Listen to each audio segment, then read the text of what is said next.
आइए हम अपनी आंखें बंद करेंगे। Thank you Jesus. I worship you, Lord. Glorious Jesus, glorious. You are amazing, Lord. आप बड़े अद्भुत हैं, महान प्रभु।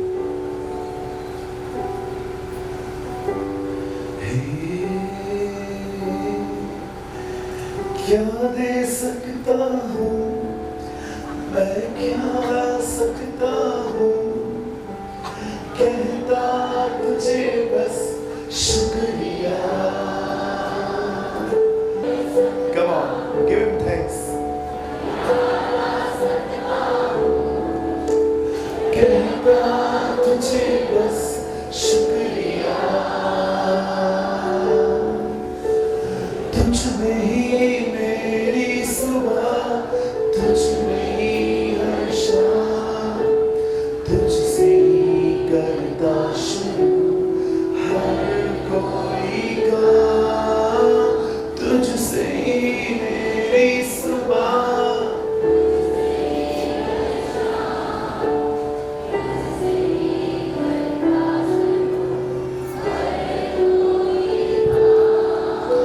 शुक्रिया करता हूँ मैं, लेके तेरा नाम, आदर और धन्यवाद आज तेरे नाम। शुक्रिया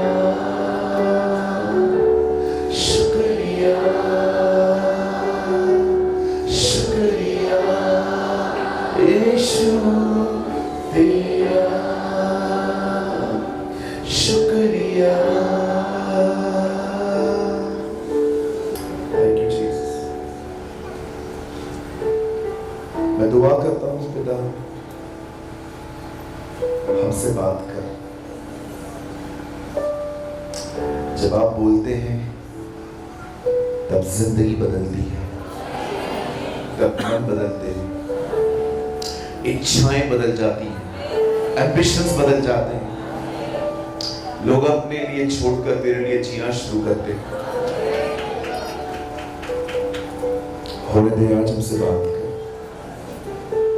हम पर दया कर, यीशु के नाम से मांगते हैं, आमीन। और आज मैं ये विश्वास करता हूं, आज सुबह के इस सेशन में परमेश्वर आप में से बहुतों को, जिनके अंदर एक रॉन्ग अंडरस्टैंडिंग है इस वचन के प्रति, मेरा ये विश्वास है वो आपको मुक्त कर देगा। आज से बहुत साल पहले मैंने एक वचन पढ़ा बाइबल में, उसमें लिखा था, लोमड़ियों को भटे हैं, आकाश के पक्षियों को बसेरे हैं, पर मनुष्य के पुत्र को सर रखने की जगह नहीं है। आप जानते होंगे ये वचन प्रभु ने तब कहा जब एक व्यक्ति ने प्रभु से कहा, क्या मैं आपके पीछे पीछे आऊं? तब यीशु ने कहा, तू पक्षियों को देख उन्हें बसेरे हैं, तू लोमड़ियों को देख उन्हें बटे हैं, पर मुझे सर रखने की जगह नहीं है। जब मैं इस वचन को पढ़ रहा था तो मैं पास्टर के पास गया। मैंने उनको कहा, पादरी साहब मुझे ये वर्ड समझा सकते हैं? अब मैं समझ नहीं पा रहा हूं और मैं समझना चाहता हूं, और प्रभु मेरा गवाह है, मैं कोई प्रचार करने के लिए नहीं समझना चाह रहा था। मैं जानना चाह रहा था कि सही मायनों में हमारे प्रभु ने क्या कहा। तब उन्होंने मुझे कहा, ब्रदर, जब प्रभु यीशु मसीह इस पृथ्वी पर आए थे, वो बहुत गरीबी में आए थे, उनके पास घर नहीं था क्योंकि वो निकल चुके थे। मैंने कहा अच्छा। मैं बाहर निकला, मैंने प्रभु से कहा, प्रभु मैं पादरी साहब के उत्तर से सहमत नहीं हूं। प्रभु ने कहा, मैं भी नहीं। हम कहते हैं प्रभु को घर नहीं था, मैं आपको बताना चाहता हूं आप उसके घर में रहते हैं, विदाउट रेंट, भाड़ा भी नहीं देते हैं आप लोग, और हम बोलते हैं उसको घर नहीं है। तब मैंने प्रभु से कहा, प्रभु मुझे बताइए, मैं सीखना चाहता हूं। जाते प्रभु ने मुझे एक बात बताई। प्रभु ने कहा, बहुत बार एक वचन का अर्थ दूसरा वचन बताता है। जब शैतान यीशु के सामने आके कहता है, लिखा है, तब यीशु कहता है यह भी लिखा है। बाइबल ही बाइबल को एक्सप्लेन करती है। जब मैंने इन वचनों को पढ़ा, मैंने दुआ की, मैंने प्रभु से कहा मैं समझना चाहता हूं। मुझे प्रभु ने ये नहीं कहा वेट कर मैं तुझे समझाता हूं। जानते हो मुझे प्रभु ने क्या कहा? कंटिन्यू वचन पढ़। और जब मैं इफिसियों की किताब में आया तो वहां लिखा था मसीह हमारा सर है और हम उसकी देह है। मसीह कौन है? सर है। हम कौन है? मैंने जब ये वचन पढ़ा मुझे प्रभु ने कहा तेरा उत्तर है ये। मैं सर हूं, तू देह है। अच्छा फिर मैं जब आया था चर्च कहां तैयार था? नहीं था, तो मुझे सर रखने की जगह नहीं थी। पर आज उसके पास सर रखने की जगह है, कलीसिया। हम उसकी देह है। बाइबल ही बाइबल को एक्सप्लेन करती है। इसीलिए आपने देखा जब पौलुस कलीसियाओं को सता रहा था तब प्रभु ने क्या कहा? तू मुझे क्यों सता रहा है? क्योंकि वो देह को सता रहा था, इसलिए सर को भी दर्द हो रहा था। बाइबल ही बाइबल को एक्सप्लेन करती है। कभी भी आप बाइबल पढ़ते हो, जब आप वचन पढ़ते हो, न भी समझ में आए ना, पढ़ते जाओ आगे, आपको परमेश्वर बताएगा आगे। आप जानते होंगे यीशु की सेवकाई बहुत ज्यादा मिसअंडरस्टैंड की गई थी उसके दिनों में। उसने कहा जब तक मेरा मांस न खाओ, लहू न पियो, तुम में जीवन नहीं है। लोगों को लगा बाइबल में तो लिखा गया है खून चखना भी नहीं है, ये कहता है मेरा खून पियो। लिखा है लोग छोड़ के चले गए। सामरी स्त्री को प्रभु ने कहा तुझे पानी भरने के लिए नहीं आना पड़ेगा, मैं तुझे जीवन का जल दूंगा। उसे लगा प्रभु एक घर के अंदर सीधा नलका लगा के दे देगा। ओ प्रभु कहां है वो पानी, मुझे दे ताकि मुझे इतना दूर तक ना आना पड़े। यीशु ने कहा फरीसियों के खमीर से सावधान रहो। चेले आके कहते हैं हमारे पास तो कुछ खाने के लिए है ही नहीं। वो निकोदेमुस से कहता है जब तक तुम नया जन्म न पाओ तुम परमेश्वर के राज्य में नहीं आ सकते। निकोदेमुस कहता है मां के पेट में वापस कैसे जाएंगे अपन?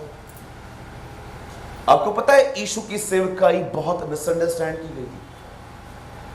हमारी प्रॉब्लम यह है जब हमें कोई चीज कंफ्यूज करती है हम उस चीज के अंदर आगे बढ़ते हैं। नहीं, आपको जाके उससे पूछना चाहिए। मूर्ख होते हैं वो लोग जो एक तरफा बात सुन के न्याय करते हैं। हमें दोनों पक्षों को सुनने की जरूरत है। अगर आप किसी के लिए भी कुछ गलत सुनते हो, जाओ और उससे भी पूछो ब्रदर क्या ये बात सही है? वो आपको एक्सप्लेन करेगा, तब आपको पता चलेगा कि एक्चुअली बातें वैसी नहीं है जैसे हम सुनते आए। बाइबल ही बाइबल को एक्सप्लेन करती है। वचन ही वचन को बताता है। मैं आपको बताना चाहता हूं, यहां देखिए, पुराने नियम को नया नियम कंप्लीट करता है और नए नियम को पुराना नियम कंप्लीट करता है।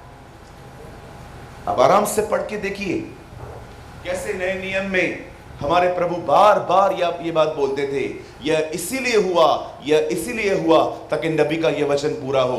वह नासरत में गया क्योंकि वचन था, वो नासरी कहलाएगा। वो कुंवारी से जन्मा क्योंकि लिखा था एक कुंवारी गर्भवती होगी। क्या आपने देखा कैसे पुराने नियम को नया नियम पूर्ण करता है? क्यों प्रभु ने कहा मुझे सर रखने की जगह नहीं है? क्योंकि उसकी देह तैयार नहीं थी, उसकी बॉडी तैयार नहीं थी, उसका बदन तैयार नहीं था। बदन कौन है? हम हैं। मैं एक दिन प्रभु का महान वचन पढ़ रहा था। बोलिए इकलौता। पूरी बाइबल के अंदर हमारे प्रभु को इकलौता कहा गया है और वो है यूहन्ना 3:16। परमेश्वर ने जगत से ऐसा प्रेम रखा कि उसने इकलौता पुत्र दे दिया ताकि जो कोई विश्वास करे वह नाश न हो परंतु अब्दी जिंदगी पाए। लेकिन आपने कुलिस्सियों पढ़ा, पौलुस कहता है वो मरे हुओं में से जी उठने में पहलोठा ठहरा। अरे इकलौता पहलोठा हो गया। क्या होता है इकलौता और क्या होता है पहलोठा? इकलौते का मतलब मेरा एक ही बेटा है। पहलोटे का मतलब है मेरे और भी हैं लेकिन ये सबसे बड़ा है। पहलोठा। आप जानते हो जब तक प्रभु क्रूस पे न मरा था, परमेश्वर का एक ही बेटा था, उसका नाम था यीशु। उसको उसने कहा इकलौता। लेकिन यीशु के मरने के बाद जब वो जिंदा हुआ तब इकलौता पहलौठा बन गया। और लोग और बच्चे कहां हैं? yes.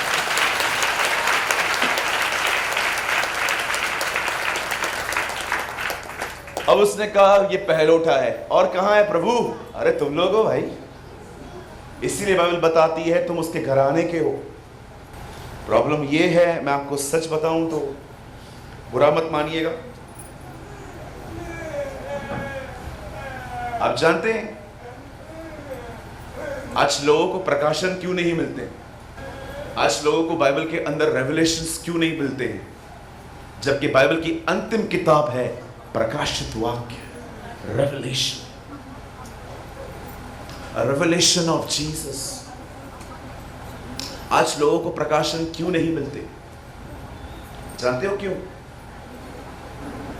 क्योंकि वे सुस्त हैं। उनके खाने पीने की आदतों ने उनके बदन को उन पे इतना हावी कर दिया है कि आधा घंटा बाइबल ठीक से नहीं पढ़ पाते वो। मैं कितने लोगों को जानता हूं जो वचन पढ़ते हैं और वचन पढ़ते पढ़ते सो जाते हैं, नींद आ जाती है, सभाओं में बैठे बैठे सोए रहते हैं, सिर्फ कलीसिया आएंगे, बैठेंगे, सोए रहेंगे। Don't be lazy. आपको प्रभु में बढ़ना है बहनों? आपको एक रूल दूं, करेंगे? नींद से दोस्ती तोड़ो, आप बहुत आगे बढ़ेंगे। और दूसरों की भी नींद मत खराब करो, और ज्यादा आगे इससे और ज्यादा आगे बढ़ेंगे। कभी आपने नीति वचन में ये वचन पढ़ा है, जो सुबह उठकर अपने पड़ोसी को आशीर्वाद देता है वो श्राप कमाता है? ये कैसे प्रभु? जो सुबह उठे और अपने पड़ोसी को आशीर्वाद दे वो श्राप कमाएगा।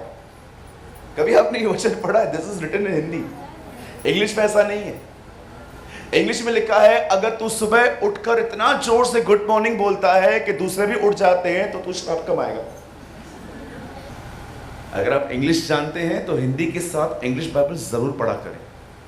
आजकल ऐसे बाइबल्स मिलते हैं जहां पर एक तरफ हिंदी, एक तरफ अंग्रेजी में लिखा रहता है। साथ में पढ़ो, आपको बहुत सारी बातें समझ में आएंगी। मैं चाहता हूं आप मेरे साथ खोलें द बुक ऑफ जेनेसिस, उत्पत्ति। हिंदी में उत्पत्ति है, इंग्लिश में जेनेसिस है, और अगर आप में से कोई उर्दू पढ़ता है तो पैदाइश की किताब 32वां अध्याय, chapter 32। Open with me the book of genesis, उत्पत्ति उसका 32वां अध्याय, और मैं आपके लिए पढ़ रहा हूं 26वां वचन। तब उसने कहा, मुझे जाने दे, क्योंकि बोर होने वाला है। याकूब ने कहा, जब तक तू मुझे आशीर्वाद न दे तब तक मैं तुझे जाने न दूंगा। ओके, मैं 3 गिनूंगा, आप में से हर एक को अपने अपने पाक कलाम में ये पढ़ना है। 1 2 3।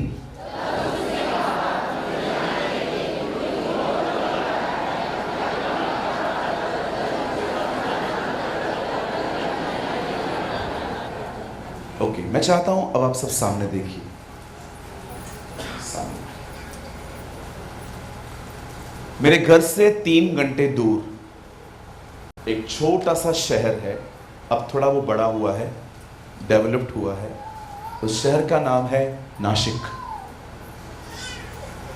लोग नासिक कहते हैं, no it's not Nashik, actually it's Nashik. Nashik. एक कलीसिया ने मुझे वहां पर न्योता दिया। बहुत ही अच्छे पास्टर हैं, very good friend of mind, अच्छे दोस्त भी हैं मेरे। उन्होंने मुझे कहा, आप हमें एक दिन दे सकते हैं 2 सेशंस के लिए? मैंने कहा यस, मैं आ जाऊंगा। मैं वहां पर गया। वहां जाने के बाद 2 सेशंस थे। एक सेशन था 11 से 1 बजे का, दूसरा सेशन था शाम को 5 से 8 बजे का। तो ये जो 1 और 5 के बीच में जो मुझे टाइम मिला, उसमें मैं एक परिवार से मिला। ये मुलाकात इतनी मेरी अच्छी मुलाकात थी। मैंने मसीहों की मेंटालिटी पहचानी उसमें कि आजकल बहुत सारे लोगों की सोच क्या है। मैं उस परिवार से मिला। उस परिवार में 2 बेटे हैं और पति पत्नी है। पास्टर को जाके बोला कि हमें सिर्फ 5 मिनट चाहिए, लेकिन ये मुलाकात 5 नहीं फिर 25 मिनट की हो। वो मुझसे मिलने आए और उन्होंने मुझे एक सवाल पूछा। बोला, ब्रदर हम प्रभु में आए हुए 15 साल हो गए पर हमें आशीष नहीं मिली। हमने ऐसे भी लोग देखे हैं जो प्रभु में आए हुए सिर्फ 3 साल हुए हैं और वो हमसे बहुत ज्यादा आगे बढ़ गए हैं। ब्रदर हमें शक नहीं है, लेकिन हम जानना चाहते हैं कि क्या प्रभु पक्षपात करता है। 3 साल में उन लोगों ने एक घर लिया है। उनके पास अल्टो गाड़ी है। मैं उस औरत को देखती हूँ, वो बहुत ही सिंपलिसिटी में आई थी, पर आज मैं उसको बहुत ही अच्छी ज्वेलरी में देखती हूँ। और हम लोग ऐसे हैं, मेरे पति कई बार जॉब के लिए स्ट्रगल करते हैं। मैं टीचर हूँ, मुझे बच्चों को पढ़ाना पड़ रहा है, जिसकी वजह से मेरी स्पिरिचुअल लाइफ पे फर्क पड़ रहा है।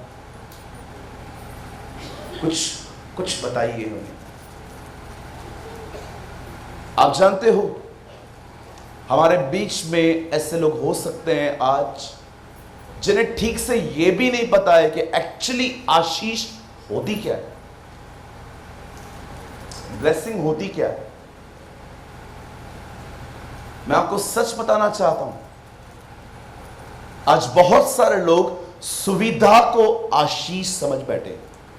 That is the problem. कई लोग, आप भी रहेंगे, कोई सोचता होगा कि यार इनके पास कितना कुछ है, अपने पास कोई रिसोर्सेस ही नहीं है। आपको किसने कहा गाड़ी, बंगला, कार, बड़ा घर ये सब आशीषें हैं? Who told you? अब आप कहेंगे ब्रदर हमें लगता है आपकी थियोलॉजी बहुत वीक है। आपने कभी व्यवस्था विवरण 28 अध्याय नहीं पढ़ा? परमेश्वर ने बहुत बार इजरायलियों को कहा था कि मैं तुम्हें घर दूंगा, बड़े बड़े लैंड्स दूंगा, मैं तुम्हें बहुत सारे बच्चे दूंगा, तुम्हारी औरतों के कभी मिसकैरेज नहीं होंगे, तुम्हारी औरतों के कभी बच्चे नहीं गिरेंगे। ये सब तो लिखा हुआ है।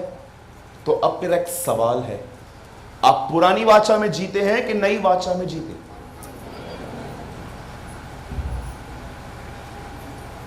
बताइए नई वाचा में कहां लिखा है ये सब? मुझे बताइए। आजकल बहुत सारे लोगों को लगता है प्रभु यीशु मसीह ने खून इसीलिए बहाया ताकि हमारे पाप क्षमा हो। बिल्कुल ऐसा ही है। पर क्या आप इस बात को जानते हो, जब वो प्रभु भोज की रोटी तोड़ रहा था तो उसने कहा यह वाचा का लहू है। आप जानते हो हमारे प्रभु ने खून क्यों बहाया? ताकि मनुष्य पुरानी वाचा से नई वाचा में आ पाए। इन न्यू कवर्नेंट और नई वाचा में आशीषें बदली गई हैं। अब पढ़ के देखिए, इफिसियों 1 अध्याय में लिखा है उसने मसीह में हमें सब प्रकार की आत्मिक आशीषें दी हैं। कितने सारे प्रचारक दिखाऊं, आज भी पुराना नियम ही प्रचार करते हैं। They still preach. हम लोगों को पकड़ पकड़ से पुराने नियम से नए नियम में ले आते हैं, ये लोग वापस लोगों को नए नियम से पुराने नियम में ले जाते हैं। ओ तुम्हें ये मिलेगा, तुम्हें वो मिलेगा। अच्छा प्रचार है, पर नई वाचा का थोड़ी है। कभी आपने इस बारे में सोचा, सुलेमान के पास 22,000 किलो सोना हर महीने आता था। वचन में लिखा है। आपको 22,000 किलो सोना एक दिन मिले, आप अगले दिन कलीसिया ही आना बंद कर दो। आपको डर लगेगा, भाई मैं इधर आ गया और उधर आके कोई चुरा के ले गया तो। एक आदमी बहुत अमीर था, he was a very rich guy, बहुत अमीर था। कितने बैंक्स में पैसे पड़े थे उसको भी नहीं पता था। लेकिन ये बंदा रोज रात को बालकनी में टहलता था। और उसके घर के बाहर एक भिखारी बैठता था। वो रोज देखता था, यार इतना अमीर आदमी सारी रात क्यों टहलता रहता है। एक दिन ये आदमी अपनी महंगी गाड़ी से बाहर निकल रहा था। इस भिखारी ने कहा, साहब कुछ दे दो। इसने इसको निकाल के 2000 का नोट दे दिया। अब भिखारी के पास 2000 का नोट है। अगले दिन सेठ वापस आया, उसको भिखारी बोलता है, रुक ये 2000 वापस ले। बोला क्यों? बोला 2000 का नोट रख के पूरा रात नींद नहीं आया, कोई निकाल के ना ले जाए। बोला तेरे को अब समझ में आया मैं क्यों जागता हूं। Some people, कुछ लोगों को लगता है वो told you these are the blessings। कभी आपने सोचा सुलेमान इतना अमीर, दाऊद इतना अमीर, इब्राहिम की प्रॉपर्टी इतनी ज्यादा थी कि उसके चरवाहों में झगड़े होते थे, लेकिन क्यों नए नियम के प्रेरित गरीब थे। रोम की ठंड में पॉल कांप के तीमुथियुस को लेटर लिख के कहता है, जब तू आए मेरा कोट लेते हुए है ना, एक कोट खरीद करने के पैसे नहीं थे उसके पास। क्यों नई वाचा के लोग गरीब थे? यह ऐसा दुनिया कहती है, पर मैं आपको बताना चाहता हूं, पतरस, पॉल, यूहन्ना, सुलेमान और दाऊद से ज्यादा अमीर थे। यस, परमेश्वर ने उनको एक अलग चीज में अमीर किया था। आप जानते हो परमेश्वर किस तरह का अमीर है? हम लोग अगर अपनी अमीरी दिखाने पर आए तो क्या करेंगे? महंगी से महंगी गाड़ी खरीदेंगे, मर्सिडीज में जाएंगे, ऑडी ले लेंगे, BMW ले लेंगे, थार ले लेंगे, या कोई और गाड़ी ले लेंगे, या ज्यादा से ज्यादा क्या करेंगे, अब्रॉड से मंगा लेंगे 5-6 करोड़ की गाड़ियां। और क्या कर सकते हैं अपन? हम iPhone 14, हम iPhone 14 ले लेंगे, प्रो मैक्स, सबसे बड़ा फोन। और क्या लेंगे? और ब्रदर बहनें आप क्या करेंगे? मैं ऋतु कुमार की ड्रेस लेके आऊंगी, 1.5-2 लाख से स्टार्ट है उसकी ड्रेसेस। आप क्या करेंगे भाई लोग? हम जमीन लेगा और बाजू वाले को जलाएगा, है ना? हम लोग अपनी अमीरी इस तरह दिखाते हैं, लेकिन बाइबल बताती है, क्या तू परमेश्वर के धीरज रूपी धन को तुच्छ जानता है? जानते हो परमेश्वर ने अपनी अमीरी कैसे दिखाई है? मनुष्य को माफ करके। Read it. क्या तू जानता है मैं धीरज रखने में धनी हूं? कितनी बार वो हमें माफ करता है, धीरज धरता है, ये बदलेगा। आपसे पूछना चाहता हूं, कितने लोग हैं इस तरह के अमीर हैं? क्या हम इस तरह के अमीर हैं कि हम लोगों को माफ करें, लोगों को मौके दें, लोग फायदा उठाएं, फिर भी हम उनसे कैसे न कैसे मैनेज करके चलें? सोचिए। लोगों को लगता है कार, बंगला, गाड़ी, ओ पैसा, पहले छोटी कलीसिया अब बड़ी कलीसिया। ओ भैया, आपने सुविधाओं को आशीष समझना शुरू किया है। सुविधाओं के मैं खिलाफ नहीं हूं। मैंने जब सेवकाई की स्टार्टिंग में, मैं ट्रेन से आता जाता था, लेकिन जब मुझे ऐसा लगा कि अब मेरा समय बहुत ज्यादा जा रहा है, तब मैंने साफ इनकार किया कि मैं ट्रेन में नहीं आ सकता। अगर आप मुझे बुलाना चाहते हैं तो मुझे आपको बाय एयर ही बुलाना पड़ेगा, क्योंकि समय बचता है उसमें। पहले के दिनों में 1 GB इंटरनेट मिलती थी, अब मैंने घर पे वाईफाई लगवाया है। मैं सुविधाओं के खिलाफ नहीं हूं। प्रॉब्लम ये होती है जब लोग सुविधा को आशीष समझना शुरू करते हैं, और फिर उस आशीष की जो बाइबल में बताई गई है उसकी कोई वैल्यू नहीं रहती। तब मैंने उस बहन से एक बात पूछी। मैंने कहा, बहन मुझे ये बताओ, आपकी डिक्शनरी में, आपके डेफिनेशन हिस्ट्री में आशीष है क्या? जानते हो वो परिवार अपने आप को इतना कम क्यों समझ रहा था? क्योंकि उनके पास पैसे नहीं थे, अपना घर नहीं था, उनके बच्चों को अच्छी एजुकेशन नहीं मिल पा रही थी। इस वजह से मैं आपको एक बात कहना चाहता हूं। आप खुश रहना चाहते हैं? See, this is a meeting of this. The name of the meeting is आनंद महोत्सव। आप खुश रहना चाहते हैं? आप एक काम करो, आज से तुलना करना बंद कर दो। तुलना। मैं एक चर्च में गया, एक पास्टर ने कहा, पास्टर, मैंने बोला यस ब्रदर, प्रार्थना करिए। क्यों? उन्होंने कहा हम 20,000 लोगों के बैठने की एक जगह खरीदना चाहते हैं। मैंने कहा अच्छी बात है, आओ अभी करते हैं। लेकिन उसके बाद कुछ उन्होंने मुझे ऐसा कहा, मैंने कहा आप ही करो। हम 20,000 लोग का चर्च बनाएगा, वो सामने देखता है वो 15,000 का है, मैं 20 का बनाएगा। मैंने कहा मैं लाफा लगाएगा। कभी कभी आपने देखा है एक शहर में कुछ टीम्स होती हैं, तो इसको बुलाता है मैं इसको बुला के दिखाएगा, तू इसको बुलाता है मैं इसको बुला के दिखाएगा, तू अजय भाई को बुलाता है मैं सूरज भाई को बुला के दिखाएगा, मैं इसको बुलाएगा मैं उसको बुलाएगा। आजकल मसीहत के अंदर एक नई आत्मा निकली है, दूसरों को कुचल के आगे बढ़ो। What is this? ये क्या हो रहा है? मैंने पास्टर को कहा, पास्टर आपको इसलिए चर्च खड़ा करना है ताकि आप किसी को दिखा सको। He feel very bad. मैंने कहा this is a wrong spirit. आपने देखा जब दाऊद ने अपनी जनगणना की, लिखा है यहोवा को यह बात बुरी लगी। जब दाऊद ने अपनी अपनी अपनी अपनी गिनती की, लिखा है शैतान ने उसे उकसाया और उसने गणना की, यह बात खुदा को बहुत बुरी लगी। आप किस इंटेंशन से कर रहे हो, खुदा ये देखता है। इब्रानियों 4 में लिखा है परमेश्वर का वचन मन और भावनाओं को जांचता है, वो दो-धारी तलवार से अधिक चोखा है। मैंने उनसे कहा मेरी बहन अब क्या कर रहे हो?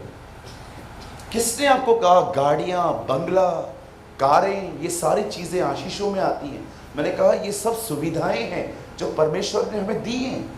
जरा सोचिए, बाइबल बताती है आज से बहुत साल पहले रेबेका को ट्विंस पैदा हुए।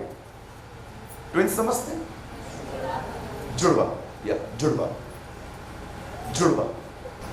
एक का नाम था याकूब। याकूब नाम का अर्थ है चोर, चीटर, और उसका एक नाम है ग्रैबर। अगर आप ग्रैबर का मतलब नहीं समझते, I want to tell you, grabber का मतलब होता है मुझे दे नहीं तो मैं छीन के लूंगा। ये उसके नाम का अर्थ था। कितना हमारी तरह है ना? ये बहुत हमारी तरह है। हम भी करते हैं ना ऐसे, हम लोग डिसेंट वे में करते हैं। हम लोग क्या करते हैं, सामने नहीं बोलते हैं, बीट के पीछे बोलते हैं। हाँ, 100%। बाइबल बताती है उसका नाम था याकूब।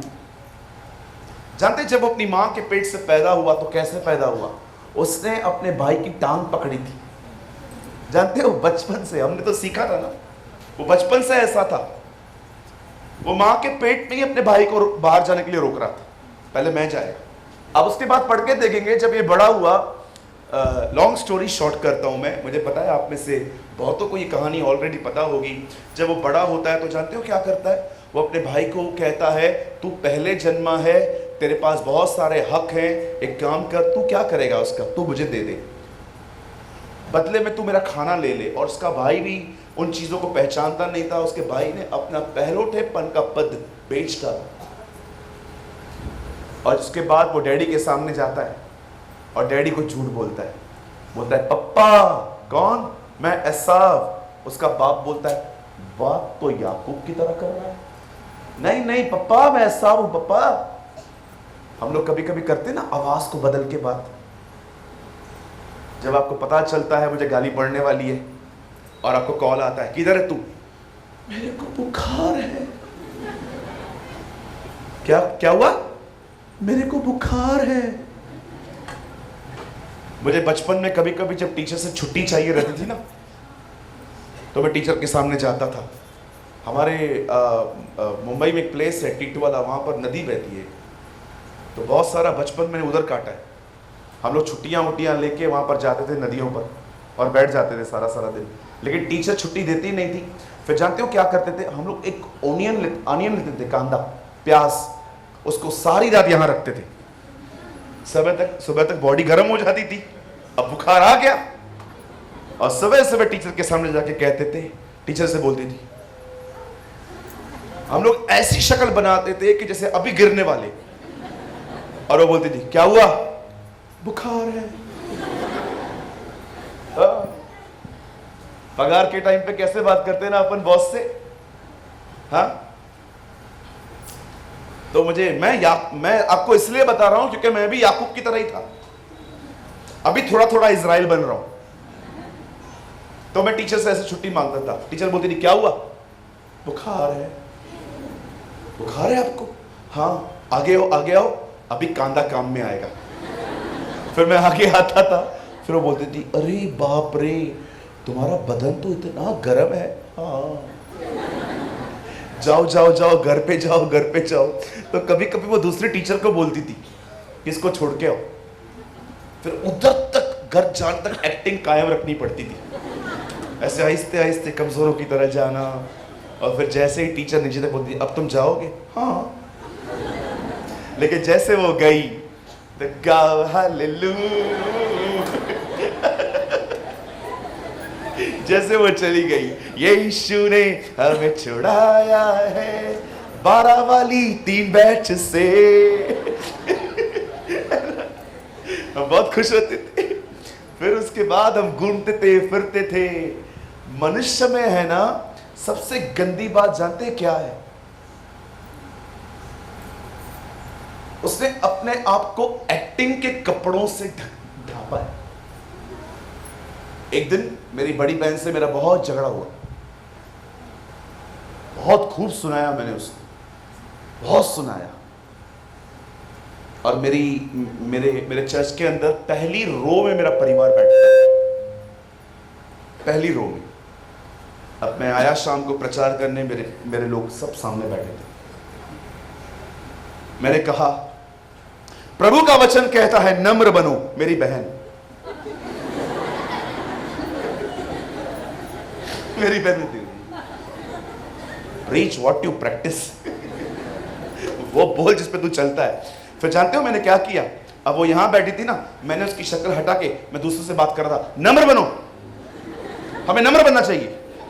मैं उसकी तरफ देख नहीं पा रहा था। फिर मैं घर गया, मैंने बोला सॉरी, ऐसे घूर घूर के नेक्स्ट टाइम मत देखा कर, मैं डिस्करेज हो जाता हूं। बोलो एक्टिंग। हाँ, बोलिए बाजू वाले को एक्टिंग मत करो। सोमवार से लेके शनिवार तक खुदा को 1 मिनट नहीं देंगे, लेकिन रविवार का जानते हैं उनका गीत क्या होता है? मेरे जीने का मकसद तू है, मेरे जीने का कारण तू है। फिर खुदा बोलता है तू 1 नंबर का झूठा है, तू 1 नंबर का मक्कार है, मैं जीऊं या मरूं। प्रभु बोलता है मैं मर चुका है, तू जी अभी। मेरे लिए मरने को अब मरना नहीं है, मैं इसलिए मरा था कि तू जिए।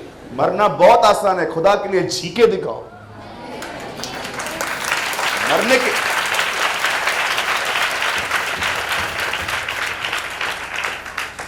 आप है ना मेरे सामने ये बातें कभी बोलना मत, मुझे मरना है। मैं आपको सच बोलता हूं, मैं रेलवे पे छोड़ के आऊंगा आपको।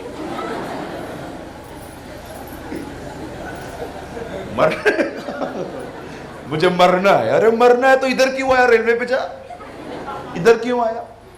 मेरे कोई भाई ने कॉल किया, मैं 4थे माले पे खड़ा हूं, मैं जम देने वाला हूं, मैं मरने जा रहा हूं। मैंने कहा 4थे से जिंदगी जाती है क्या? 7वें पे जा, उधर से कैसे मरेगा तू? मैंने कहा हमारी बिल्डिंग पे आप, बहुत खतरनाक है, ऊपर आ जा, नीचे छत भी नहीं है।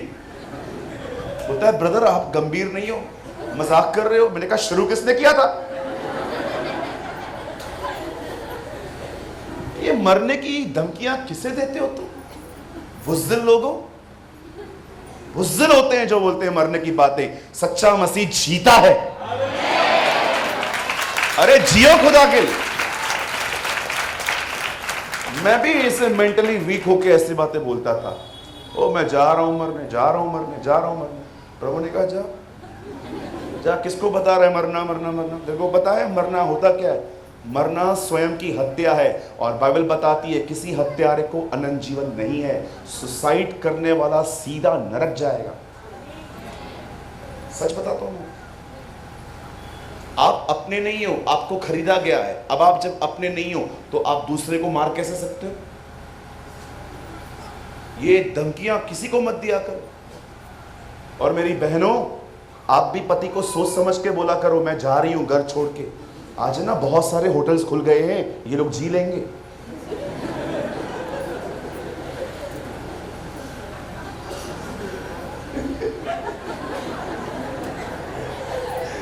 हाँ, कई सारी बहनें बोलती है मैं जा रही है, मैं जा रही है, मैं जा रही है। आप जाओगे 2 वक्त का खाना ये लोग लेके खा लेंगे किधर से भी। याकूब एक एक्टर था, बोलो एक्टर। हाँ। कैसे वो बात करता था ना, पप्पा पप्पा, हाँ बेटा, पप्पा आशीष चाहिए। कौन? एसाव? नहीं नहीं, याकूब लग रहा है। नहीं पप्पा। सोचो अगर आप पति पत्नी हो और आप लड़ रहे थे, झगड़े कर रहे थे घर पे, अचानक घंटी बजी, टिंग टोंग, सब बंद, और आपने आंख से देखा कौन है। देखते ना हम लोग दरवाजे से, कौन है कौन है कौन है, और आपको मालूम पड़ता है पादरी साहब आए। ओ पास्टर जैसे आए, आपने अपने पति को उठाने के लिए खुरपी ली थी और आप बदल गए। पास्टर, हाँ बहन कैसे हैं? भाई मैं बहुत अच्छी हूँ। क्या कर रहे थे आप? मैं खाना बना रही थी। अच्छा, I was preparing a meal, मैं खाना बना रही थी। अच्छा ओके। और उसके पति का इधर से खून बह रहा था। अरे आपको क्या हुआ? खाना बना रही थी, खाना बना रही थी। पास्टर बैठिए ना, बैठिए बैठिए बैठिए, और आप इशारों में ये चाय, फिर बताती हूं मैं तुझे। लेकिन पास्टर को, पास्टर क्या लेंगे आप? चाय, कॉफी? मैं जा रहा है, तुम लोग पियो। ये क्या कर रहा था? खून क्यों बह रहा था? पास्टर हम अन्य भाषा बोल रहे थे। अन्य भाषा में खून कैसे बोला? वो भाषा बाहर निकल गई।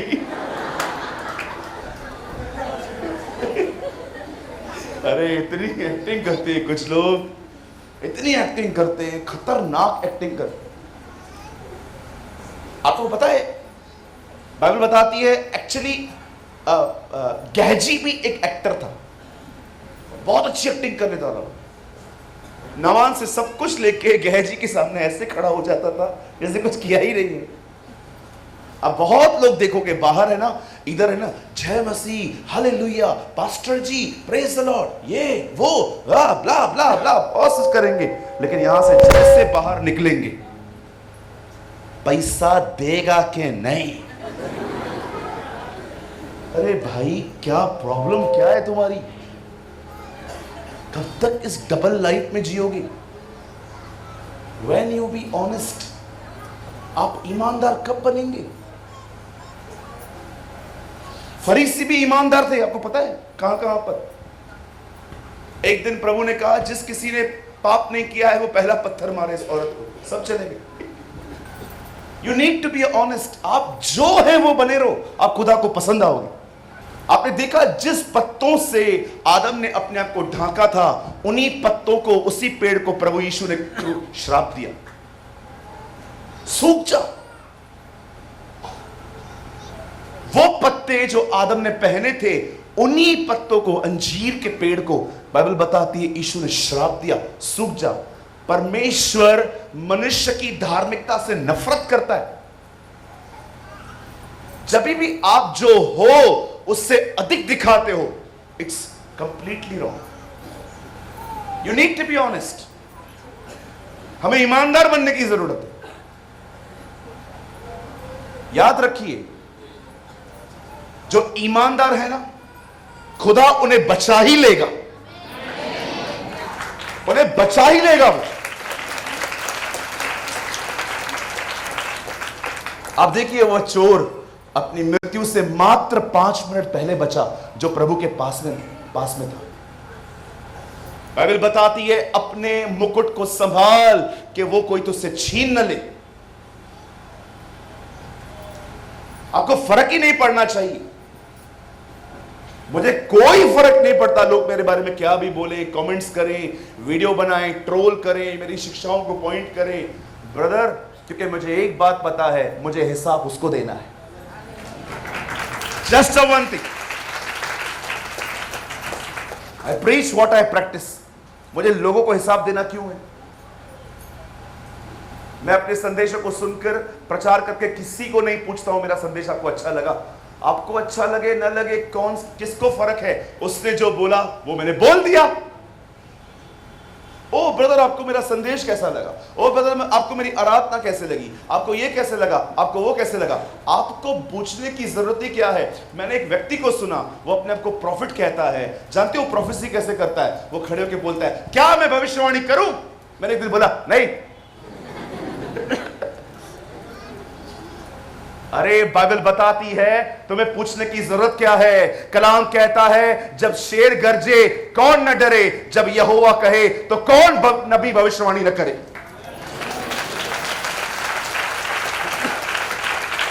बाइबल बताती है जब शेर गरजता है तो कौन नहीं डरता, जब यहोवा कहता है तो कौन सा भविष्यवक्ता भविष्यवाणी नहीं करेगा।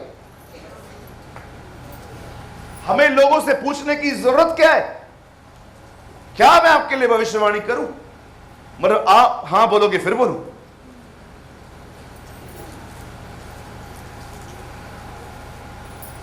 यही तो एक चीज थी जो पुराने नियम के उन भविष्यवक्ताओं को आज के प्रचारकों से अलग करती थी। वो कभी मुंह देखकर बात नहीं करते थे।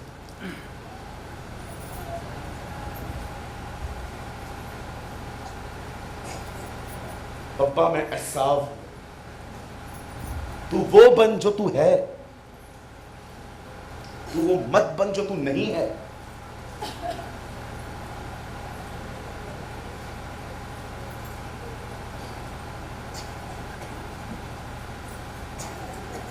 अपने भाई को पागल बना के, अपने बाप को मूर्ख बना के अब ये तीसरी जगह पे गया है, लाबान इसके मामा के पास।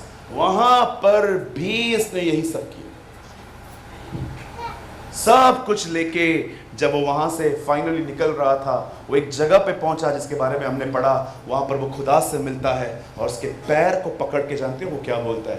बोलता है मुझे आशीष दे। इन हिंदी बाइबल कॉल आशीर्वाद, माय इंग्लिश मार्जिन से ब्लेसिंग। मुझे आशीष दे। मुझे एक बात बताइए, 12 बच्चे हैं तेरे पास, बीवियां हैं, बीवी नहीं बीवियां हैं, दास दासियां हैं, इतना सारा पैसा है। याद रखिए पुराने नियम में गोल्ड और सिल्वर से भी ज्यादा इंपॉर्टेंट पशु होते थे। आप पढ़ के देखिए अय्यूब की किताब में उसके सोने और चांदी का कोई जिक्र नहीं है, लेकिन उसके पास कितने पशु थे उसका जिक्र है। उसके पास 6000 ऊंट थे। इतना सारा उसके पास उन दिनों में इतना कुछ था। आपने देखा जब प्रभु ने 2000 लोगों में सुअरों में दुष्ट आत्मा डाली, तब उस गांव के लोगों ने कहा तू यहां से निकल। क्यों? क्योंकि उनका बिजनेस खत्म हो गया। उन्होंने कहा ये तो नुकसान करने आया है।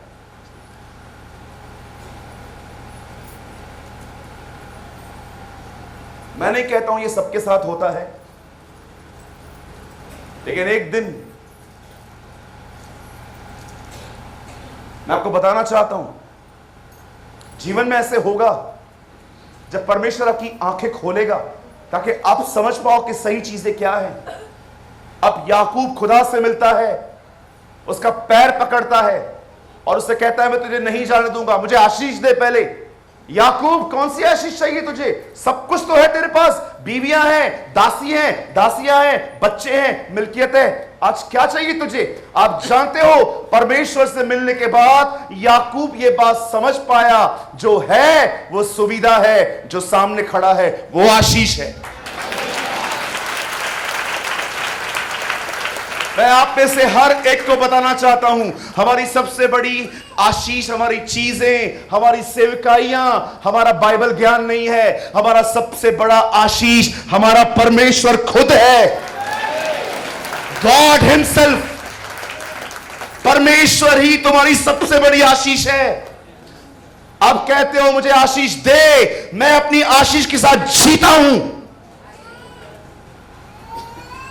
मैं अपनी ब्लेसिंग के साथ जीता हूं।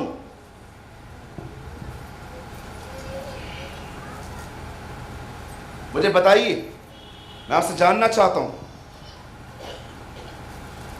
जानते हो परमेश्वर आपकी आशीष है। नए नियम की सबसे बड़ी आशीष खुदा खुद है। और मैं आपको बताना चाहता हूं आपकी आशीष आपके साथ क्यों बनी रहती है, क्यों उसका नाम रखा गया इम्मैनुअल, जिसका अर्थ है परमेश्वर हमारे साथ। जानते हो परमेश्वर हमारे साथ क्यों है? दो वजहों से। एक, वो आपको पसंद करता है, वो आपसे प्रेम करता है। और जानते हो दूसरा कारण, वो आपको अपनी तरह बनाना चाहता है। दैट इज द रीजन वो आपके साथ है। हम रिबेका की तरह बने। उसने लाबान से सारा सोना लेकर वो रिबेका के वो अपने इब्राहिम के घर चली गई। हमने जानते क्या किया है? बाइबल के अंदर इब्राहिम परमेश्वर का प्रतीक है, एलियाजर पवित्र आत्मा का प्रतीक है, इसहाक यीशु मसीह का प्रतीक है, और एलियाजर जो रिबेका है वो कलीसिया है। परमेश्वर को जैसे इब्राहिम को अपने बेटे के लिए एक दुल्हन चाहिए थी, उसने एलियाजर को भेजा कि वो रिबेका को लेकर आए। जरा सोचो, अगर रिबेका सब कुछ लेकर, सोना चांदी लेकर अंत में कहती मुझे तेरे साथ नहीं आना, तो क्या होता? जानते हो हमने यही किया है खुदा के साथ। हमने उससे अभिषेक ले लिया है, आशीषें ले ली हैं, सब कुछ ले लिया है, लेकिन जहां वो हमें ले जाना चाहता है वहां जाने के लिए हम तैयार नहीं।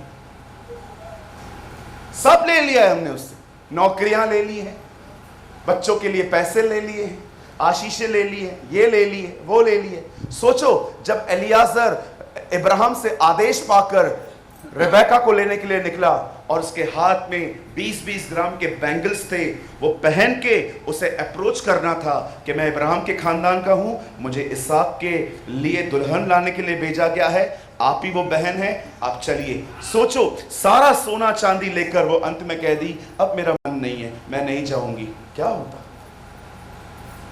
लेकिन मैं आपको सच बताता हूं, आज कलीसिया ने भी प्रभु के साथ इस तरह का धोखा किया है। सब कुछ ले लिया है, लेकिन खुदा जहां ले जाना चाहता है वहां पर सबके लिए समय है तुम्हारे पास, सिवाय उसको छोड़ के। लेकिन तुम झूठे हो,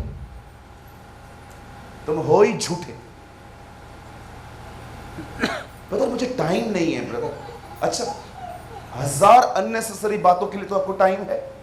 तुम नौकरियां कर लेते हो, बच्चों को घुमा लेते हो, तुम स्कूल चले जाते हो, तुम सब कुछ कर लेते हो, तुम अपने मोबाइल में हर दिन अपडेट करते हो कि तुम कहां हो कहां नहीं हो, तुम्हें सबके लिए टाइम है, लेकिन तुम्हारे पास खुदा के लिए टाइम नहीं है। अधिकतर लोग जानते हो दुआ कलीसिया में आके करते हैं, वो यहीं पर आके बात करते हैं, प्रभु मुझसे बात करना। प्रभु बोलता है जरूर करेगा।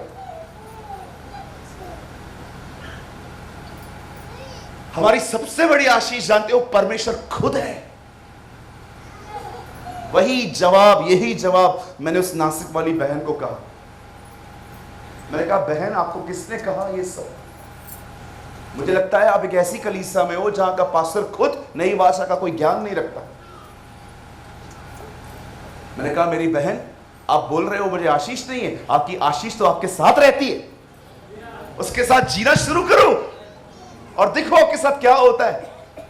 आप जानते हो मेरा उत्तर पाने के बाद मुझे ऐसा लगा कि उसे प्रभु ने हियाव का बपतिस्मा दे दिया। वो उठ के खड़ी हो गई, बोलती है बस मुझे और कुछ नहीं सुनना। जानते हो उसने मुझे क्या कहा? बोला मैं इन शब्दों के सहारे पूरा जीवन निकाल दूंगी।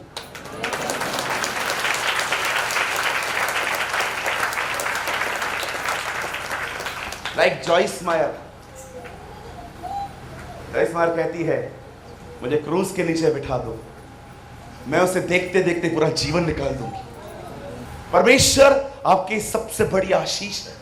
प्रॉब्लम ये है हम उसके साथ जीते नहीं हैं। हम जीते हैं खुद के साथ, हम जीते हैं क्रिश्चियन सिस्टम के साथ, हम जीते हैं अपने कल्चर के साथ। पर कितने लोग हैं मुझे बताइए उस लिविंग पर्सन के साथ जीते हैं जैसे अंकल दिनकरन उनके साथ जीते थे, जैसे A.W. टोजर जीते थे, जैसे D.L. मूडी जीते थे, जैसे क्रॉनिकल ब्रदर्स जीते थे, जैसे जोनाथन एडवर्ड जीते थे, जैसे साधु सुंदर सिंह जीते थे, जैसे बख्त सिंह जीते थे। ये वो लोग नहीं थे जो बाइबल की डिग्रियां लेके बैठे हुए थे, ये खुदा के साथ रहने वाले लोग थे। और मैं आपको बताना चाहता हूं खुदा के साथ सदैव बने रहना आसान नहीं है।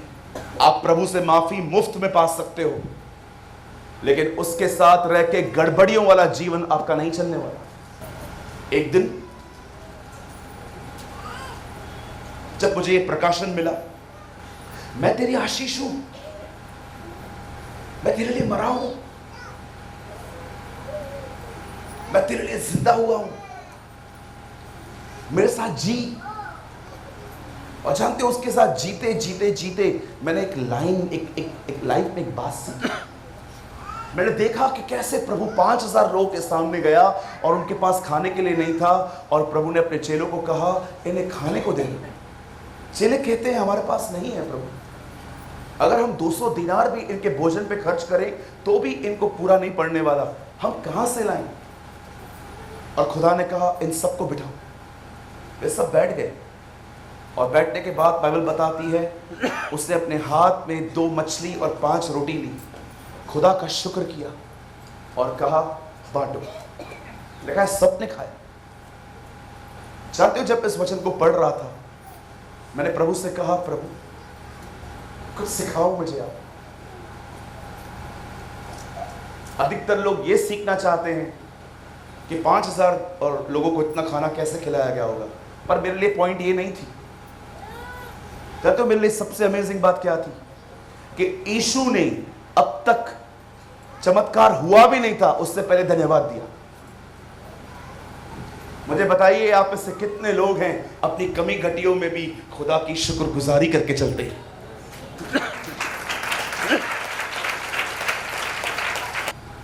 अरे सब कुछ हो जाने के बाद धन्यवाद देना खुदा को बड़ा आसान होता है। अपनी घटियों में खुदा का धन्यवाद करो। तुम्हारे लिए अब तक उसने कुछ किया भी नहीं है, उससे पहले उसे धन्यवाद देना सीखो। बार बार शद्रक मेशक और अबेदनगो की तरह कहना सीखो कि तू दे तो ठीक, न दे तो भी तू हमारा परमेश्वर है। हमारी सबसे बड़ी आशीष ये आजकल के कार बंगले गाड़ियां नहीं है, वो सारी सुविधाएं हैं प्रभु हमें देता है, मैं उसके लिए उसका धन्यवाद करता हूं। लेकिन हमारी सबसे बड़ी आशीष परमेश्वर खुद है। सब कुछ था उसके पास, फिर भी वो उसे कहता है ब्लेस, मुझे आशीष दे। जानते हो उसे आशीष क्या मिली? आप में से कोई नहीं चाहेगा, आप बोलो कि नहीं चाहिए उनको। जानते हो उसे आशीष क्या मिली? उसकी टांग तोड़ दी प्रभु ने। चाहिए ये आशीष? दुआ करूं यहां से बाहर जाने के बाद टांग टूटे तुम्हारी? आप बोलोगे this is a negative prayer brother.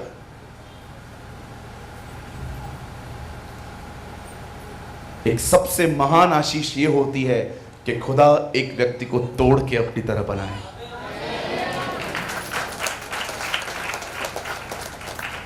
कई लोग कहते हैं प्रभु मुझे अपनी तरह बना। प्रभु बोलता है मैं बनाना चालू करेगा तू भाग जाएगा। आप प्रभु को बोलो प्रभु मुझे अपनी तरह बना। आप घर पे जाओगे ना, घर वाले गालियां देंगे आज, और आप प्रभु को बोलोगे प्रभु ये क्या है? तेरी दुआओं का उत्तर। तूने बोला था मुझे अपनी तरह बना, मैंने चालू किया है, सहन कर। मुझे बताइए आप में से कितने लोग हैं जिन्होंने बैक आंसर देना बंद कर दिया? अगर आपके माँ बाप को बोलते तू ऐसा है, कितने लोग हैं जो चुपचाप सुन लेते हैं?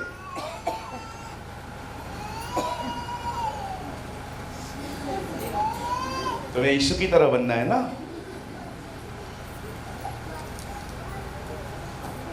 पास्टर 2 मिनट डांटता है, नेगेटिव हो जाते हैं। कोई हमें समझाए, हमें बुरा लगता है। आज मुझे क्यों समझाया? Why you teach me? तू मेरे को क्यों सिखाया?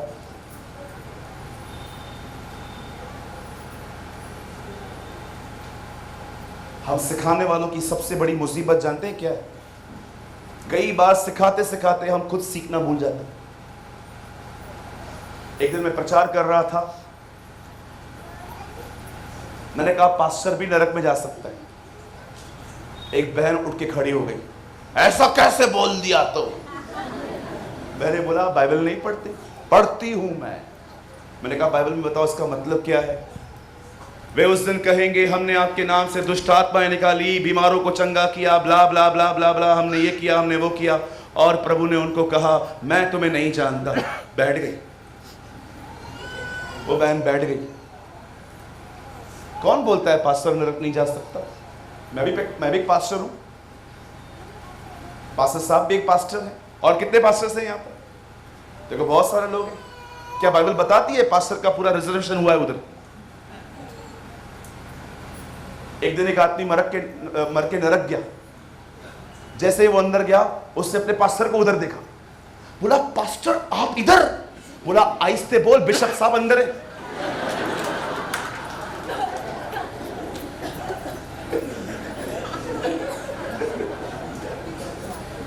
बोला आहिस्ते बोल, बिशप साहब अंदर है।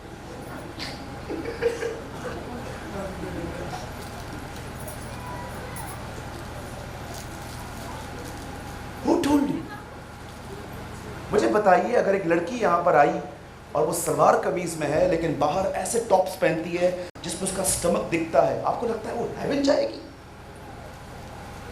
एक भाई जो कलीसिया में आता है और औरतों को बुरी नजर से देखता है और घर जाके उनको सोच सोच के गुनाह करता है, आपको लगता है वो स्वर्ग जाएगा? जोक है ये तो, इट्स अ जोक। मैं बंद करने से पहले एक आखिरी बात आपको कहना चाहता हूं। मेरी बाइबल बताती है, माय बाइबल सेज, उस पवित्रता के भागी बनो जिसके बगैर कोई परमेश्वर को नहीं देख सकता।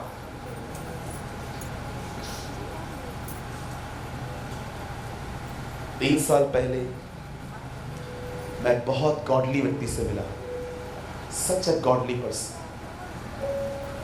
मैंने उससे जाते जाते कहा ब्रदर एक सेंटेंस बोल दीजिए, one line, I will hold all my days of life. मैं पूरे जीवन पर इन शब्दों को कोशिश करूंगा मैं इनके साथ जी सकूं। जानते हो उस पास्टर ने मुझे क्या कहा? उन्होंने मुझे कहा ब्रदर सूरज सदैव याद रखना, इंग्लिश में बोला उन्होंने, our God is a holy God. हमारा परमेश्वर पवित्र परमेश्वर है। अगर तू उससे खुश रखना चाहता है ना, तो तुझे भी पवित्र बनना चाहिए। बाइबल नहीं कहती है पवित्र बनो क्योंकि तुम्हें सेवक बनना है, पवित्र बनो क्योंकि तुम्हें एक पास्टर बनना है, पवित्र बनो क्योंकि तुम्हें एक आराधक बनना है। बाइबल बताती है पवित्र बनो क्योंकि तुम्हारा बुलाने वाला पवित्र है।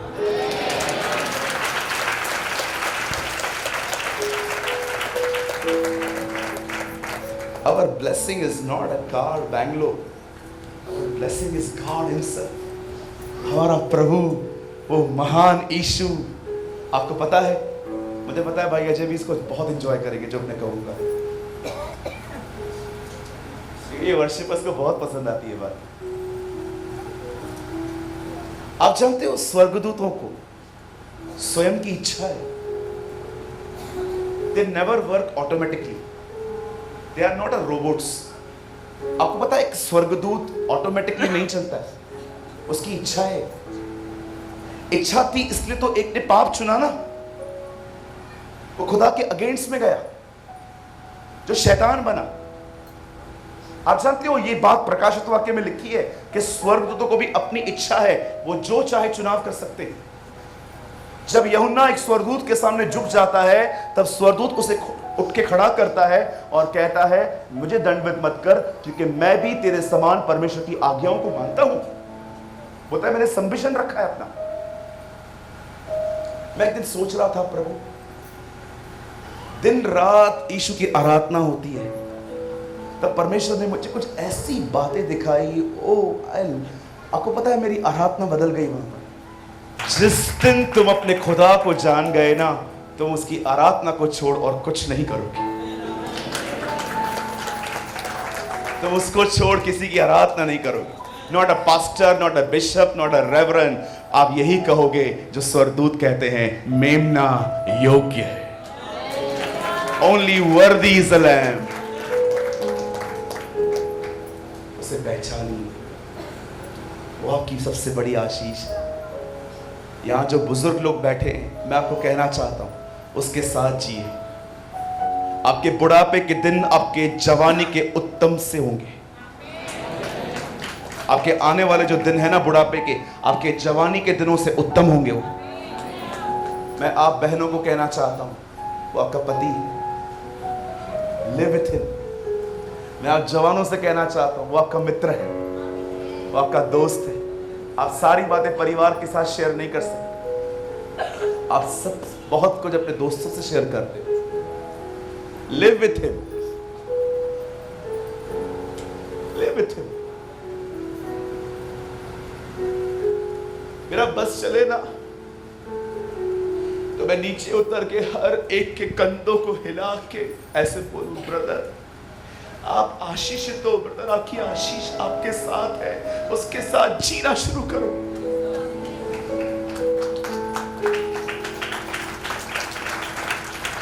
Just live with him,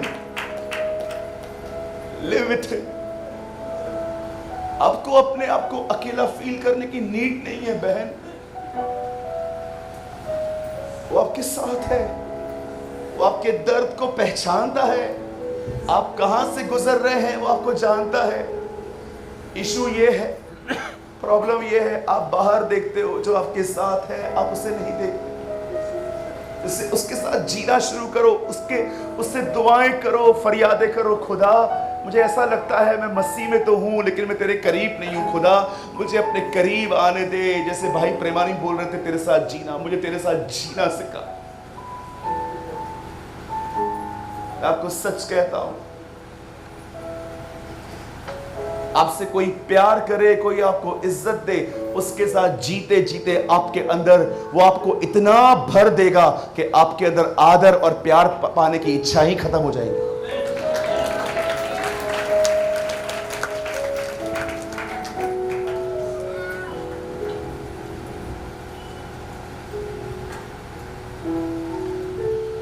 Oh, I feel in my spirit, मैं अपनी आत्मा में देख पा रहा हूं, यहां बहुत लोग हैं, बहुत अपने आप को अकेला, बेबस, मुझे कोई समझने वाला नहीं है ब्रदर, इस तरह की भावनाओं में जी रहे हैं।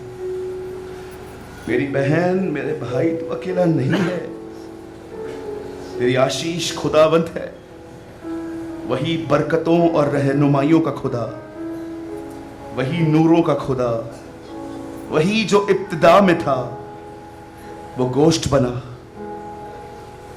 इब्तिदा में कलाम था, कलाम खुदा के साथ था और कलाम ही खुदा था, और लिखा है कलाम गोश्त बना। वर्ड बिकेम फ्लेश, परमेश्वर मनुष्य बना।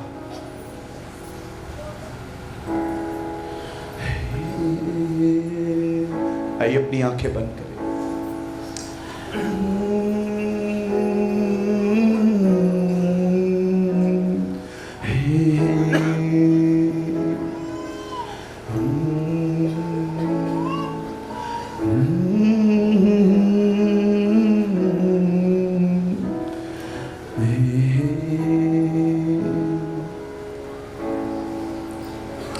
I worship you, Lord.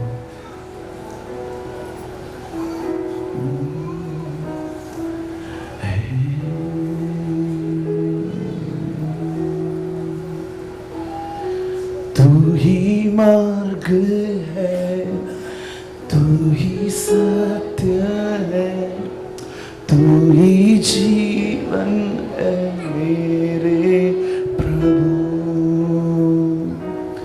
तू ही मार्ग है, तू ही सत्य है, तू ही जीवन है मेरे प्रभु। सजदा करूं, सजदा करूं, मैं सजदा करूं।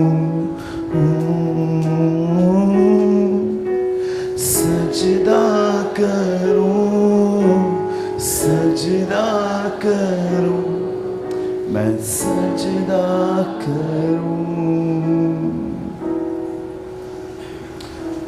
यीशु तू ही है, तेरे सिवा कोई नहीं। यीशु तू ही है, तेरे बिना कोई नहीं। सजदा करूं, सजदा करूं, मैं सजदा करूं। हे सजदा करूं, सजदा करूं, मैं सजदा करूं। पिता मैं दुआ करता हूं, हमारी सबसे बड़ी आशीष तेरी दी हुई चीजें नहीं, तू खुद है। जब हम तेरे साथ हैं तो इसीलिए हैं, और तू हमारे साथ इसीलिए है क्योंकि तू हमसे प्रेम करता है और तू हमें अपनी तरह बनाना चाहता है। हमें बना, हम पर दया कर,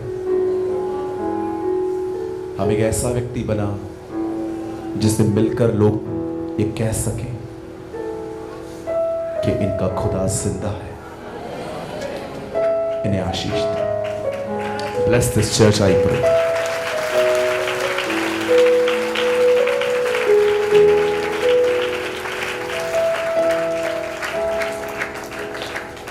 सभी को आशीष दे यीशु के नाम में, आमीन।